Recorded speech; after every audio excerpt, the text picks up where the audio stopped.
Precioso Jesus, aos teus pés aqui estou, que eu poderia.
Boa noite. Novamente, vamos começar. Na semana passada, nós comentamos sobre a natureza apostólica da Igreja. E comentamos que ela é apostólica por causa, em primeiro lugar, do envio de Jesus Cristo. Jesus foi enviado a esta terra e, por ser enviado, ele foi apóstolo. A palavra apóstolo significa enviado. E ele foi enviado. Então, por isso, ela nasceu desse envio. Falamos também que ela é apostólica na sua estrutura, porque ela está fundamentada sobre o ministério dos apóstolos e profetas.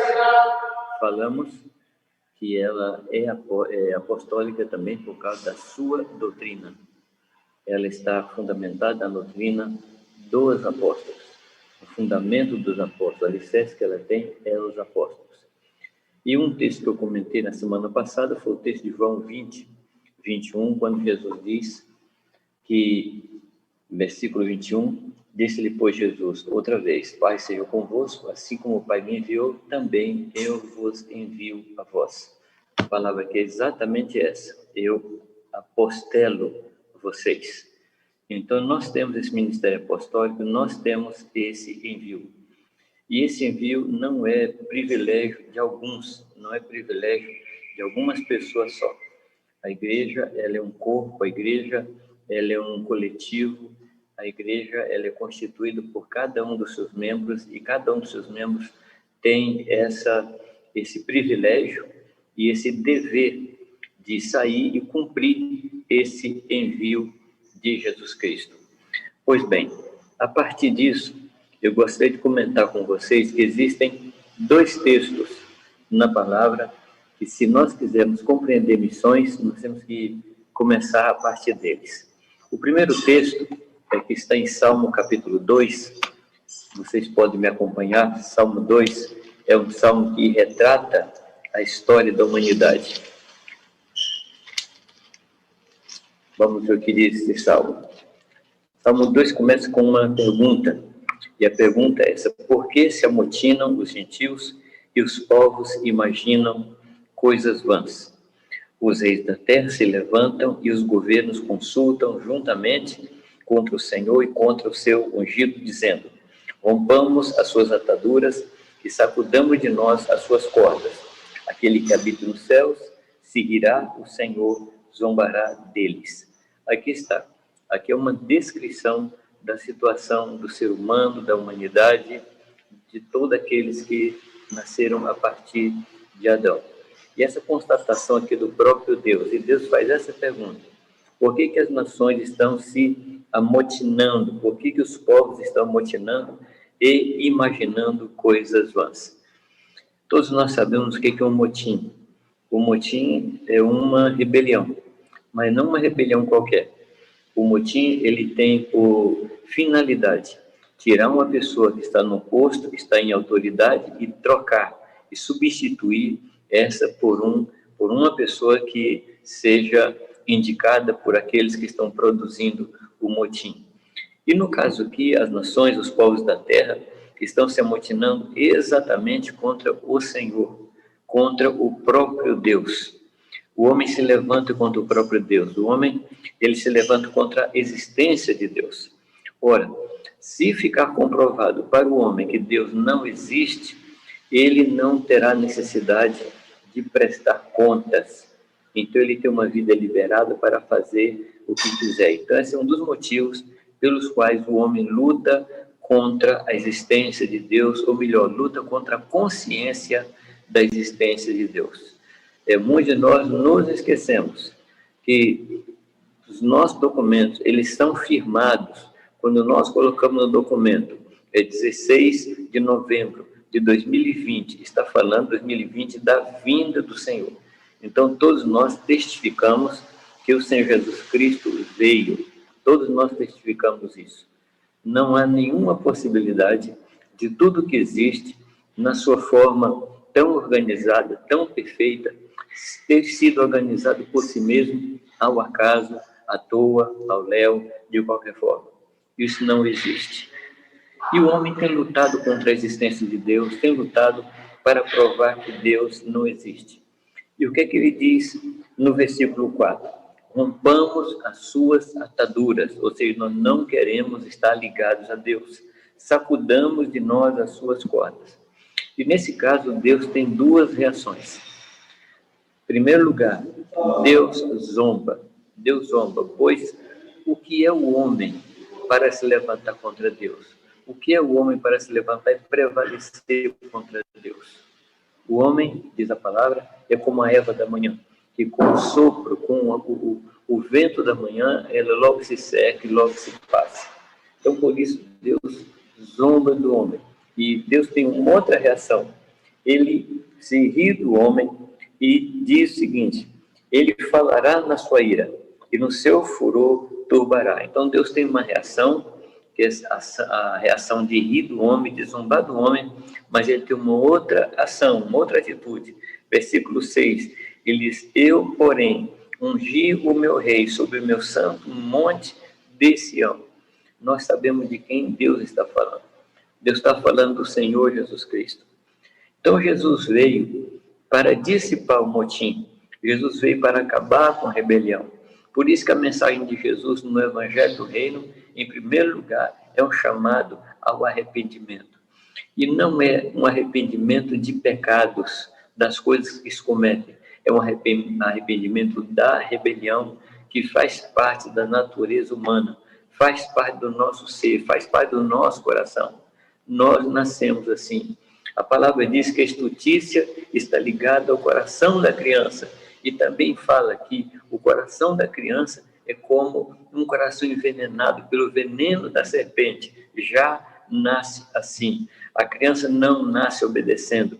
A criança não nasce submissa, sujeita. Ela nasce querendo dominar o seu ambiente, porque esse é o seu caráter.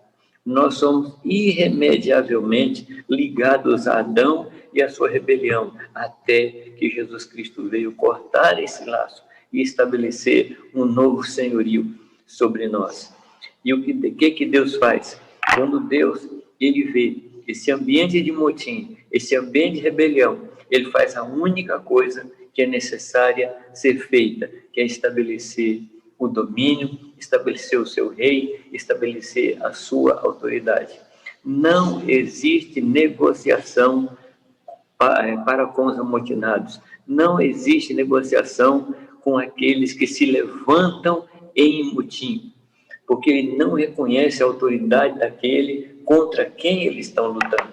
Então, o único remédio para o motim é o surgimento de uma autoridade para ser colocada no trono e dominar a situação. E foi isso que Deus fez.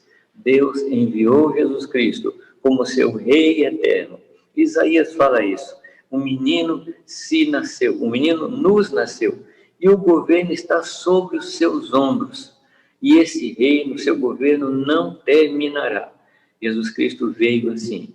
As mensagens no livro dos Atos, as mensagens de Paulo, mensagens de Pedro, sempre traziam o fator, sempre trazia o fato, a proclamação de que Jesus Cristo, aquele a quem nós havíamos crucificado, Deus o fez Senhor e Cristo. A palavra Senhor não é um pronome de tratamento somente. A palavra do Senhor fala de uma posição, fala de um domínio, fala de alguém que reina, fala de alguém que governa. A palavra que o Novo Testamento usa é a palavra Kyrios. Quando Saulo cai por terra, ele faz uma pergunta extremamente significativa. Ele é derrubado por terra. A Escritura não fala se ele caiu de um camelo, se ele caiu de um cavalo, mas diz que ele caiu por terra. E no chão, ele diz: quem és tu, Kyrios? Quem és tu, Kyrios? A palavra Kyrios é uma expressão, na realidade, que fala de dominador, fala de governador, fala de amo, fala de proprietário, fala de imperador, fala de governo. Essa palavra, ela expressa todo esse significado. E Paulo, como cidadão romano, sabia que na terra só tinha um que tinha esse título, que era César. Mas agora, aquele que o derrubara, ele olha para ele e diz que ele é Senhor. Quem és tu, Senhor? E Jesus logo responde: eu sou Jesus a quem tu persegues. Isso significa que até aquele momento, Saulo reconhecia um Kyrios, mas a partir daquela hora, ele tinha um outro Kyrios.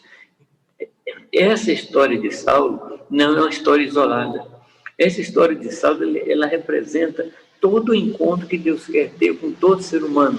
Quando ele se apresenta como Senhor, o homem se rende a ele e diz: Senhor, agora tu és o meu Senhor. Nós vamos voltar a tocar nesse assunto. Vamos voltar para o Salmo 2.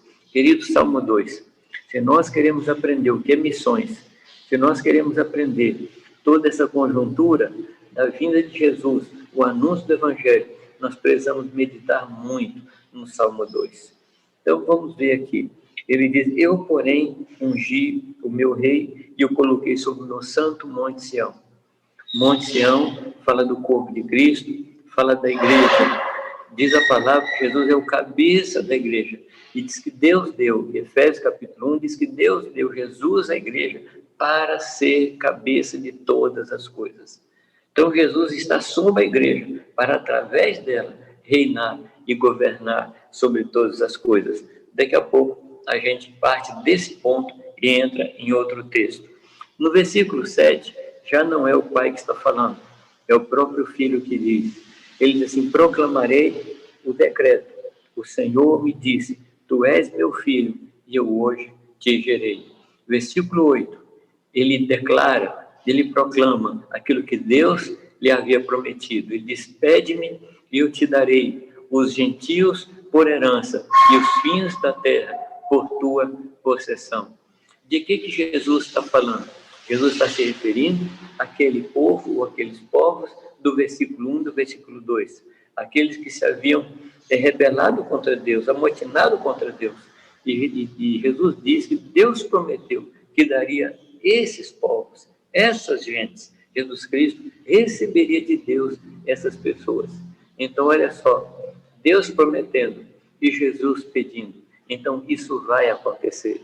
Isso realmente vai acontecer. Mas aqui existe uma outra parte.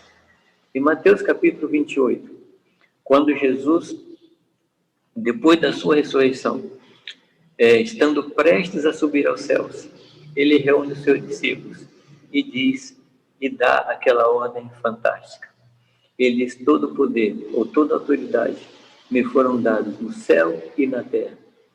Quando Jesus morre na cruz, ele toma para si de novo a autoridade que o homem havia entregue nas mãos de Satanás. O homem recebeu a autoridade de Deus, havia recebido a autoridade do Senhor para reinar sobre todas as coisas, para governar, para administrar toda a criação de Deus. Mas quando ele se rende a Satanás, tudo que estava na sua mão passa para o poder de Satanás, passa para o domínio de Satanás. E Jesus vem e vive uma vida sem pecado, vive uma vida de completa submissão a Deus, uma vida de completa obediência a Deus. E na morte, na sua cruz, ele crucifica toda a rebelião. Ele nos crucifica a todos que éramos amarrados a Adão.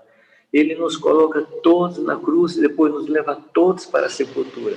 E quando ele levanta como um novo homem. Ele se levanta como aquele que venceu todas as coisas. E é nessa condição que ele chega para os discípulos, em Mateus 28, e diz: todo o poder e autoridade me foram dados no céu e na terra. E ele fala: ide por causa disso. Ou seja, ide portanto. Ide, portanto. O nosso ir, a nossa saída para pregar, a nossa obediência a essa ordem, e está ligada a esse acontecimento fantástico, que Jesus tomou de novo nas suas mãos o governo de toda a terra, o governo sobre todo o poderio neste mundo.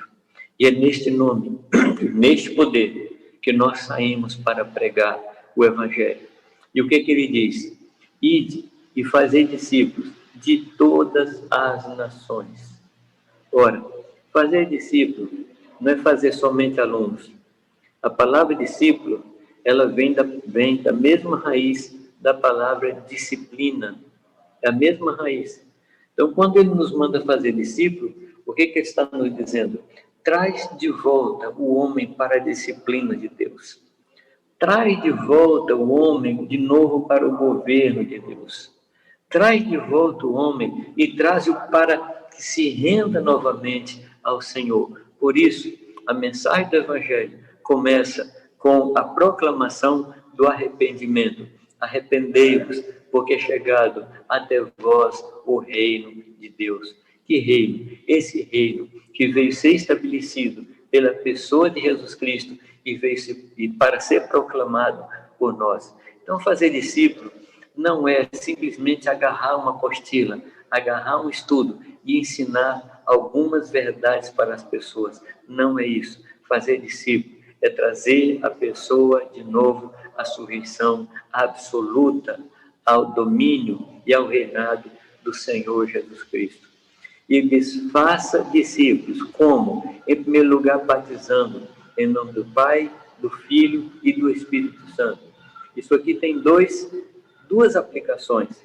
A primeira aplicação é a aplicação literal, quando você toma a pessoa e mergulha a pessoa nas águas, na autoridade do Pai, na autoridade do Filho e na autoridade do Espírito Santo. Mas eu posso também aplicar de outra forma. Eu tomo isso e mergulho a pessoa, porque esse é o significado da palavra batizar, é mergulhar. Eu mergulho a pessoa no caráter do Pai, no caráter do Filho e no caráter do Espírito Santo. Então, meu trabalho, quando eu trago a pessoa para ser discípula de Cristo, o meu trabalho é fazer com que nela nasça o próprio caráter de Deus, que a pessoa seja imitadora de Deus, não por mera imitação, mas por uma obra do Espírito Santo que vem sobre ela e entra nela. E essa pessoa vai sendo operada pelo Espírito Santo. E aquilo que era de Adão vai caindo por terra. E aquilo que é de Cristo vai tomando o seu lugar na vida dessa pessoa. Então, discipulado não é alguma coisa isolada do contexto histórico. Discipulado é ligado ao que nós vimos no Salmo 2. Muito bem. Avançando um pouco mais. Então, não sei se vocês perceberam que Salmo 2 conta a própria história da humanidade. E Mateus 28, ele começa dessa ideia de que o homem está se levantando contra Deus, se amotinando contra Deus. E é aqui que nós entramos para levar as pessoas a voltar de novo ao senhorio de Cristo, a voltar de novo para aquilo que Deus prometeu. Pois bem, se nós voltarmos algumas páginas de Mateus 28, chegarmos em Mateus capítulo 9, vamos ver o texto aqui. Não podemos esquecer que durante todo o tempo o Senhor Jesus Cristo tinha na sua mente esse quadro do motim, esse quadro da rebelião. E ele sabia que o grande problema do homem não é o álcool, não é a prostituição, não é o adultério, não é as drogas, não é. O grande problema do homem é a rebelião. Paulo, na sua carta aos Romanos, ele trata muito disso, ele trata do pecado. O pecado é o fator gerador dos pecados, mas o pecado é a rebelião que está no coração do homem. A palavra diz que o machado está na raiz da árvore, e a raiz dos nossos problemas é uma raiz só, é a rebelião contra Deus. Pois bem, com essa mente, Jesus olha para as multidões, no versículo 35 do capítulo 9, Mateus capítulo 9, ele diz que percorria Jesus todas as cidades e aldeias, ensinando nas sinagogas deles e pregando o evangelho do reino. O evangelho do reino anuncia que Jesus Cristo é o rei. Isso é o evangelho do reino. O evangelho do reino não anuncia outra coisa senão que Jesus Cristo está assentado no trono. E era isso que Jesus Cristo pregava. E ele pregava nas aldeias, nas sinagogas, em todos os lugares. E, como manifestação do reino, ele curava todas as enfermidades e moléstias que havia entre o povo. E Jesus, olhando para as multidões, as vê aflitas e exaustas, como ovelhas que não têm pastor. A primeira coisa, a primeira manifestação na vida de uma pessoa que não tem Jesus Cristo como Senhor, é a falta de pastoreio. Porque quando Jesus Cristo é o nosso pastor, nós somos pastoreados em primeiro lugar por Ele e logo depois por aqueles que Ele coloca sobre nós. Não se esqueça, por favor, do Salmo 23, primeiro versículo. Você se lembra que diz o primeiro versículo? O Senhor. Ali é Adonai, que é a equivalência de Kyrios. O Kyrios é o meu pastor e nada me faltará. Para que nada me falte, a melhor tradução é: o Senhor é meu pastor e eu não sinto falta de nada. E de nada tenho falta. Muito bem. E de nada sinto falta. Pois bem, primeira coisa que o texto do Salmo 23 diz é que Ele é Senhor. Ele é o Kyrios. Ele é o dono de todas as coisas. E esse Kyrios é o meu pastor. Quando eu me submeto ao Senhor, eu tenho pastoreio. Eu tenho pastor na minha vida. Ele é o meu pastor. Quando a gente lê esse texto, a gente reconhece algumas coisas. Em primeiro lugar, que Ele é Senhor. Como consequência, eu sou seu servo. Em segundo lugar, Ele é meu pastor. Como consequência, eu sou sua ovelha. Eu não posso experimentar de uma vida plena sem que Jesus Cristo seja o meu Senhor e sem que Ele seja meu pastor. Às vezes a gente fala assim: não, você precisa receber Jesus como Salvador. Meu amado, esse não é o evangelho completo. Esse não é o que Jesus ensina na sua palavra. Romanos diz: se com o nosso coração cremos que Deus ressuscitou a Cristo dentre os mortos e confessarmos a Jesus como Senhor, seremos salvos. A salvação vem pela confissão de que Jesus Cristo é o meu Senhor. Não é uma mera confissão, mas é uma rendição. Quando Saulo cai por terra, ele se rende, aí vem a salvação. A salvação não ocorre num lugar senão dentro do reino de Deus. Quando você entra no reino de Deus, você aí tem a salvação. Neste lugar tem salvação, fora deste lugar não há salvação. A palavra diz que Deus nos trasladou do império das trevas para o reino da luz, o reino do Filho de seu amor. Fora do reino de Deus não há salvação. Ou nós temos Jesus como nosso Senhor, ou nós temos o inimigo como nosso Senhor. E quando nós entramos no reino de Deus, nós rejeitamos o inimigo como nosso Senhor e recebemos a Cristo como aquele que governa as nossas vidas. Esse é o anúncio do reino de Deus. E é isso que Jesus faz. Ele cura as pessoas, pré-anunciando a chegada do reino na vida das pessoas. Muito bem. Ele olha para as multidões, tem compaixão delas, porque estão exaustas, estão aflitas, como ovelhas sem pastor. Não poderiam ser pastoreadas se Jesus não fosse Senhor das suas vidas. E o que o Senhor Jesus Cristo fala?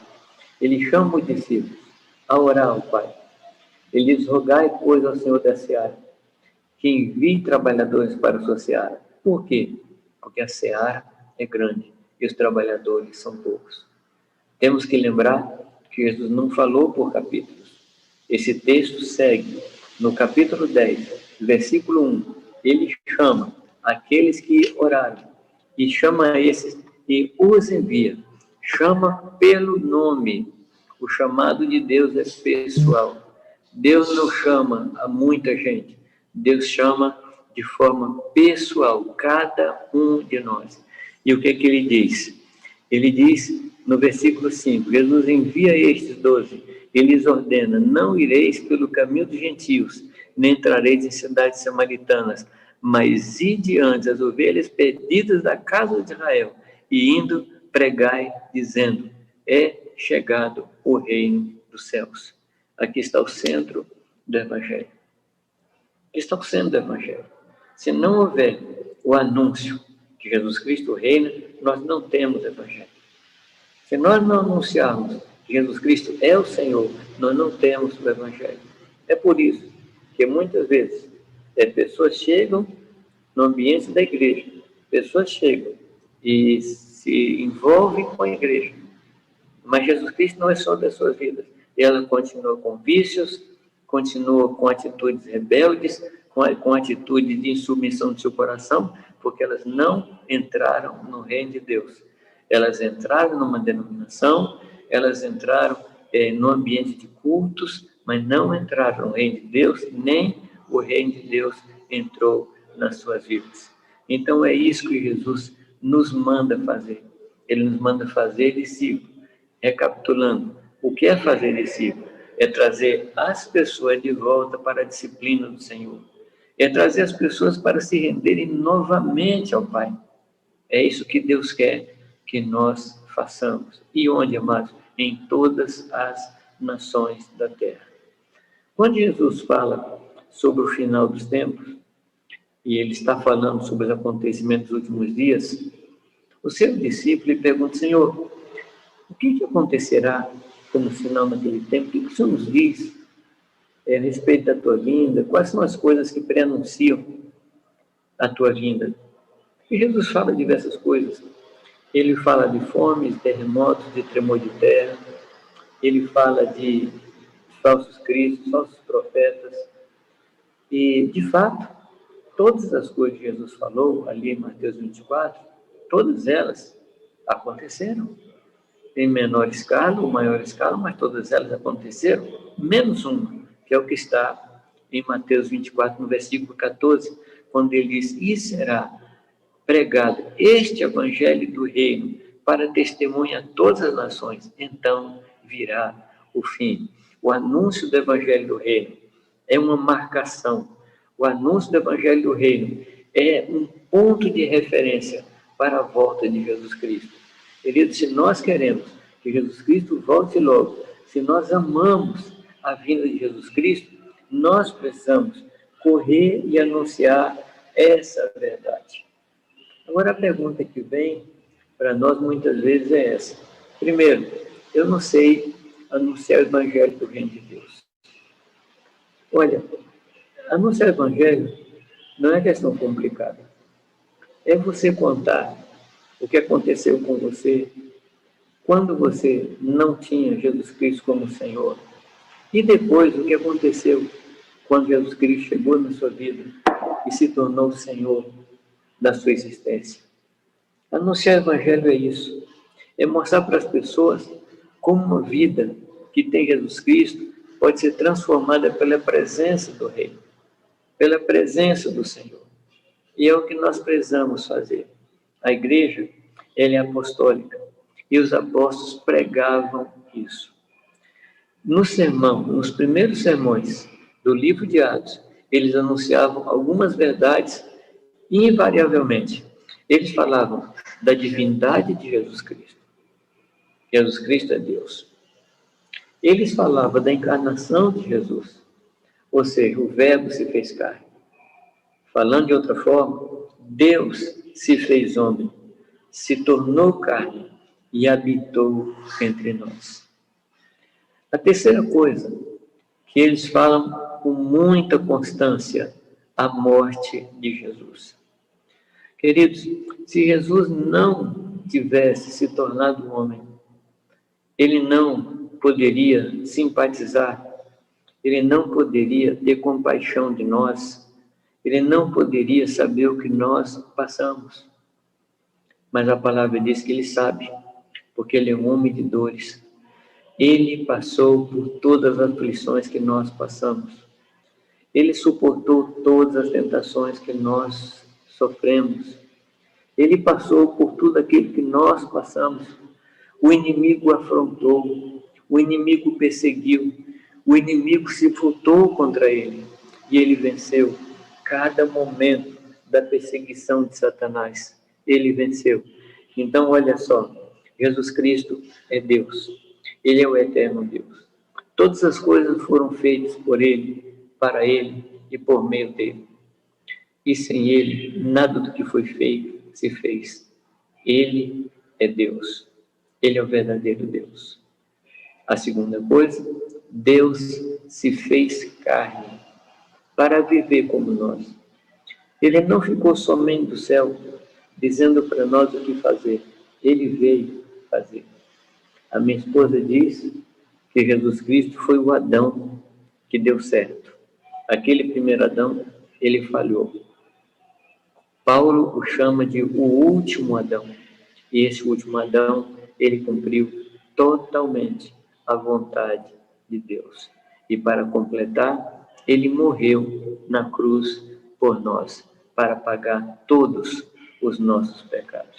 Não há nenhum pecado na nossa vida, nem os que nós cometemos, nem os que nós vamos cometer, que o Senhor Jesus já não tenha levado no seu corpo, na sua carne, nas suas feridas, ali naquele madeiro. Então, são três coisas até aqui. Jesus Cristo é Deus. Jesus Cristo se fez carne. Deus se fez carne. Há um texto em Atos capítulo 20, versículo 29, que é o único texto no Novo Testamento que fala do sangue de Deus. Isto mostra que Jesus Cristo é Deus.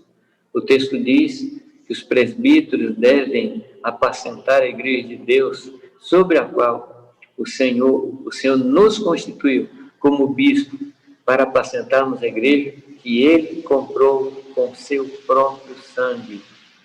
Mais uma vez, a Escritura mostra que Jesus é Deus. E ele morreu por nós. Ele pagou o preço por nós. Estávamos vendidos aos nossos pecados. Estamos entregues à morte. E a única possibilidade de sermos livres disso é pela morte do Cordeiro Imaculado. Jesus não tinha nenhum pecado. Ele era totalmente puro, totalmente inocente. Ele morre por nós, nos justificando completamente. O seu sangue chega diante do trono do Pai, e o Pai se satisfaz completamente com justiça. Meu querido, você não precisa estar mais embaixo de nenhum pecado. Antigamente, antes de Cristo, o pecado era uma pressão sobre nós. Hoje, o pecado é uma opção. Nós pecamos se dermos lugar, mas não precisamos mais. Ele nos libertou do pecado. E a última coisa, que é muito constante em todos os textos do Novo Testamento, Jesus Cristo ressuscitou para ser Senhor, tanto de vivos como de mortos. Esse é o Evangelho. Jesus Cristo é Deus. Jesus Cristo se fez carne. Jesus Cristo morreu na cruz. Ele ressuscitou. E agora Ele é o Senhor das nossas vidas. Esse é o anúncio. Se nós tirarmos um desses ingredientes, já não teremos o Evangelho do Reino de Deus e não teremos benefícios do Evangelho do Reino de Deus. Pois bem, esse é o nosso trabalho. Em João, capítulo 15, versículo 16, o que diz o texto? João 15, ele fala da videira verdadeira. Ele fala que ele é a videira, o Pai é o agricultor e nós somos os ramos. E qual é a expectativa do Senhor Jesus? Que os ramos deem frutos. Essa expectativa, você se lembra o que aconteceu? Quando ele foi buscar figo na figueira e não encontrou, a sua expectativa foi frustrada e a figueira foi seca por ele.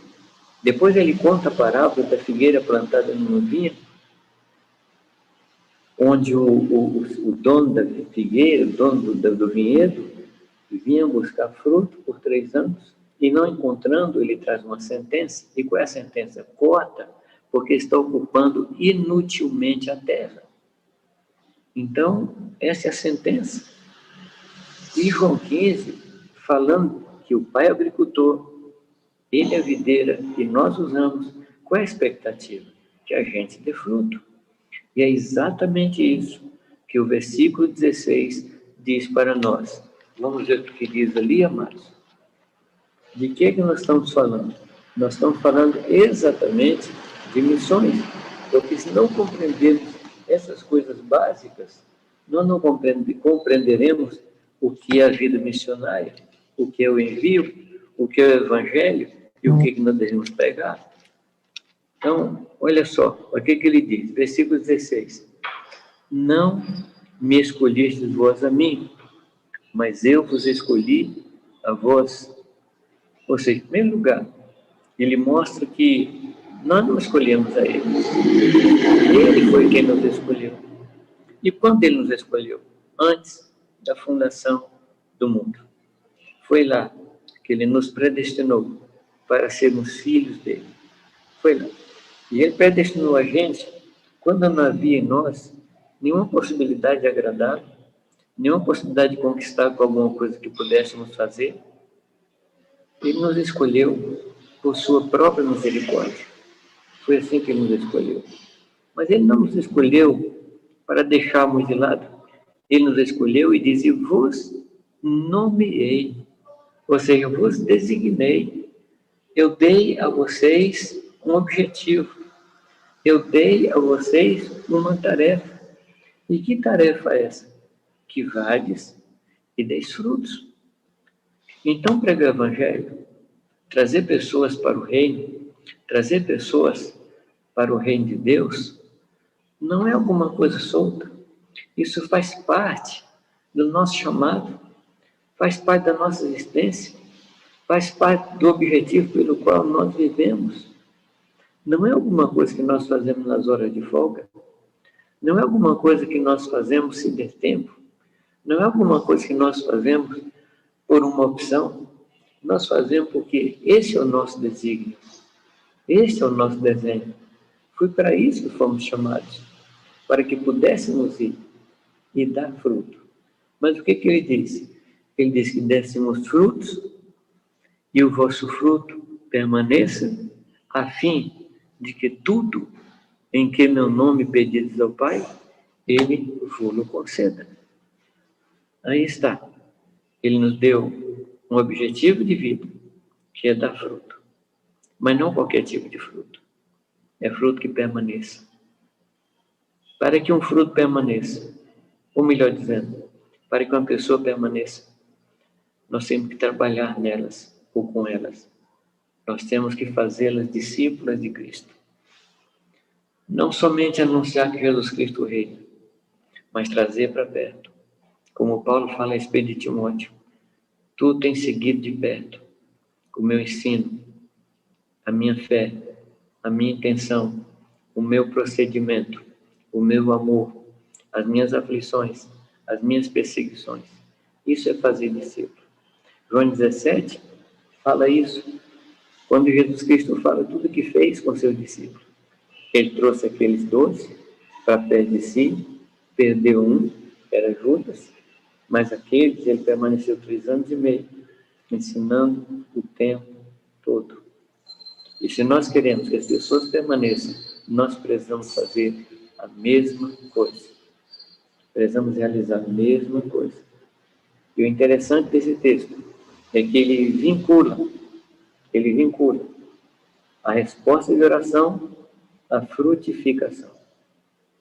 Ele diz, a fim de que tudo que pedides ao Pai em meu nome, ele vos conceda. Ora, ele não está dizendo com isso que a resposta da nossa oração seria mais ou menos 1 por 1. Eu ganho uma pessoa, Jesus me responde uma oração. Eu ganho 2 pessoas, Jesus me responde 2 orações. Não. É que no momento que eu ganho a consciência de que eu tenho um objetivo na vida, no momento que eu ganho a consciência de que eu nasci para esse objetivo, eu vou colocar toda a minha atenção, eu vou colocar todo o meu foco nessa verdade. As outras coisas da vida eu vou fazer paralelo a essa, mas essa é a mais importante. Se eu trabalho na empresa, dentro dessa empresa eu procuro fazer discípulos. Se eu tenho amigos, entre eles eu procuro fazer discípulos. Entre os vizinhos, eu procuro, no meio deles, fazer discípulos. Então, nesse sentido, quando isso ocupa a minha mente, quando isso ocupa a minha consciência, qual vai ser a minha oração? A minha oração vai ser sobre isso. Eu vou rogar a Deus por isso. Eu vou pedir a Deus por isso. E aí é que toda oração, todo pedido será respondido. Meus amados irmãos, este é o Evangelho do reino de Deus. É isso que Deus quer, que nós preguemos. É isso que o Senhor quer, que nós vivamos. Então, vamos recapitular um pouco, então. Semana passada, nós falamos que a igreja é apostólica. Ela existe porque Deus enviou a Jesus Cristo. A igreja não é um aglomerado de pessoas que saíram do mundo por medo do mundo e não sabem o que fazer, então ficam ali cantando, esperando ir para o céu, um ora por um, o outro ora pelo outro. A igreja não é só isso. A igreja tem essas coisas, mas é muito mais do que isso. A igreja é esse povo que Deus juntou com seu ministério apostólico e nos transformou numa igreja apostólica, ou seja, uma igreja enviada para realizar uma tarefa. E que tarefa é essa? A tarefa é sermos uma resposta para o grande conflito das nações. E qual é o grande conflito das nações? É o que está relatado no Salmo 2, quando as nações se amotinam, lutam contra Deus, querendo romper os laços, querendo sacudir as cordas de si, ou seja, não querendo se submeter ao Senhor. E nesse momento, nós nos juntamos ao Senhor Jesus, como ele está dizendo, ele nos junta a si e nos envia para pregarmos o Evangelho do Reino de Deus, porque esse é o único remédio para a cura das nações. Não há outro remédio, porque o único pecado do homem é o da rebelião. Os outros pecados são consequências desse. Se nós queremos trazer cura para as nações, nós temos que atacar na raiz, e a raiz é a rebelião. Muito bem. E agora, quando a gente toma esse encargo, nós vamos sair de nação em nação, de casa em casa, de rua após rua, fazendo o quê? Fazendo discípulos. E o que é um discípulo? Um discípulo é alguém que voltou para a disciplina do reino de Deus. É alguém que voltou a ser alguém que obedece ao Pai. E esse é o nosso trabalho. Esse é o nosso destino. As pessoas estão sem pastoreio. Nós somos encarregados de trazer essas pessoas e apresentá-las ao Supremo Pastor. Mas para que Jesus as pastoreie, ela precisa se submeter ao Senhor. E nesse momento, e a partir desse ponto, elas são pastoreadas pelo Senhor e são supridas em todas as suas necessidades. Muito bem, o que mais a palavra nos ensina? Que esse é o nosso chamado. Nós estamos aqui para isso. Nós não temos outra tarefa. A palavra diz, queridos, que os momentos antes da volta do Senhor vai ser parecido com os tempos de Noé e Ló, quando as pessoas casavam e davam esse casamento, compravam e vendiam, plantavam, edificavam, vendiam e tudo isso. Quando veio o dilúvio, quando veio a destruição, isso levou a todos.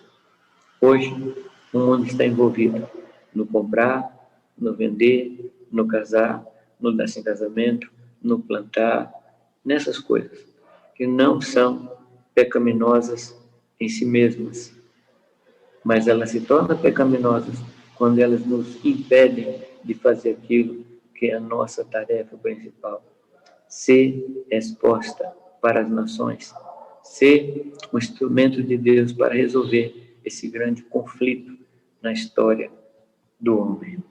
É para isso que nós estamos aqui. Foi para isso que Deus nos chamou, para que pudéssemos ir, para que pudéssemos produzir frutos. E que tipo de fruto? Fruto permanente. Para que as nossas orações sejam respondidas. Que o Senhor nos abençoe. Que o Senhor nos faça fluir no conhecimento dEle e que possamos obedecer ao Senhor de todo o nosso coração. Oremos. Pai, em nome de Jesus, eu quero rogar, Pai, que Teu Espírito nos guie nessa caminhada, que Teu Espírito nos ensine a viver aquilo que o Senhor quer nos ensinar, que o Teu Espírito Santo nos revele aquilo que está em Teu coração, para que não passemos por essa vida sem marcar pessoas ao nosso lado, que não passemos por essa vida sem compreender o que Tu tens para nós aqui. Que nós sejamos uma bênção na vida das pessoas, na vida das nações, conforme é o Teu desejo. Usa cada um de nós para a Tua glória, para a Tua honra, para o engrandecimento do Teu nome. Em nome de Jesus Cristo. Amém. Muito obrigado. Que o Senhor os abençoe. Muito boa noite.